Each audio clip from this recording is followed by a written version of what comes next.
কর্ম এবং ফল। দেখতে গেলে এই সমস্ত ব্রহ্মাণ্ড এই দুইয়ের মাঝেই স্থির হয়ে আছে। মানুষজন কর্ম করেন ভালো ফল লাভের আশায়, আর ভালো ফল লাভের আশায় উনি এটাই ভুলে যান যে উনি যে কর্ম করছেন তা কি করছেন। আমি বলেছিলাম কর্ম করুন ফলের চিন্তা না করে, কিন্তু কি কর্ম করছেন সেই বিষয়ে ভাবাটাও অত্যন্ত আবশ্যক। নয়তো অনেক সময় আমরা এমন কর্ম করে ফেলি যা না চাইতেও বিষে পরিণত হয়, যা হয়েছে দুঃশাসনের সাথে, দুর্যোধনের সাথে, গুরু দ্রোণের সাথে। একজনের মানসিকতা উচিত ছিল না, একজনের বিবেক উচিত ছিল না, আরেকজন যে পক্ষ নির্বাচন করেছিলেন সেই পক্ষ উচিত ছিল না। আর যা কিছু ওনাদের সাথে হলো, আপনার আমার আমাদের সকলের সাথে তা হতে পারে। আমি বলেছিলাম কর্ম করুন, ফলের চিন্তা করবেন না, কিন্তু এই কর্মের বিষয়ে বিচার করে দেখাটাও ততটাই আবশ্যক। দেখুন, কর্ম করার উচিত প্রক্রিয়া ফলের চিন্তা না করা, কিন্তু যদি আপনার কর্ম শুভ হয় তাহলে তার ফলও নিয়তি আপনাকেই দেবে। সর্বদা কর্ম করার সময় এটা ভাবুন যে আপনার এই কর্ম এই সংসারকে, এই সমাজকে, আপনার পরিবারকে, আপনার আশেপাশের মানুষজনকে কোন দিশায় নিয়ে যাবে। যদি এটা সবার জন্য মঙ্গলময় হয় তাহলে কর্ম করতে থাকুন।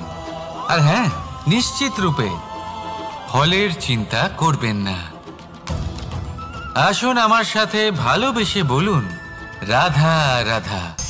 বটবৃক্ষের বীজ সর্ষের দানার থেকেও ছোট হয়, কিন্তু যখন তা নিজের রূপ ধারণ করে তখন তা বিশাল বৃক্ষের আকার ধারণ করে, যা সহস্র বছর ধরে বেঁচে থাকে, ছায়া প্রদান করে, পাখিদের আশ্রয় প্রদান করে, আর দেয় পথচারীদের বিশ্রাম করার স্থান। কেন? কারণ সেই ছোট বীজ তা মাটির ভেতরে গিয়ে নিজের খোলস ত্যাগ করে। অন্ধকারে থাকে সে, যতই আলো আসুক না কেন, যতই বর্ষা আসুক না কেন, সব সহ্য করে।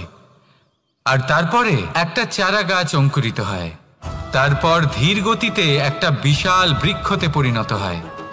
দেখুন, জীবনে কঠিন সময় আসে, এই জন্য নয় যে আপনি হার মেনে নেবেন, এই জন্য আসে যাতে আপনি ভবিষ্যৎ নির্মাণের জন্য নিজেকে তৈরি করতে পারেন। যদি কঠিন সময়ে আপনি ওই বীজের মতো দৃঢ় হয়ে থাকতে পারেন, তাহলে আপনিও একদিন সেই বিশাল বৃক্ষের মতো নিজের অস্তিত্ব গড়ে তুলতে পারবেন, যা সহস্র বছর পর্যন্ত মনে রাখা হবে। আসুন আমার সাথে ভালোবেসে বলুন রাধা রাধা। এই ব্রহ্মাণ্ড কত বৃহৎ, তাই না? যার সম্মুখে এই পৃথিবীকেও একটা বিন্দুর মতো মনে হয়। আর এই পৃথিবীতে আমরা কে হই, আমাদের আকার কিরকম, আমাদের অস্তিত্বই বা কি? যখন আমরা এভাবে ভাবি তখন মনে হয় আমরা কিছুই নই। তা আমরা যখন কিছুই নই, তাহলে আমরা এত চিন্তা করি কেন? কি ভেবে ভয় পাই?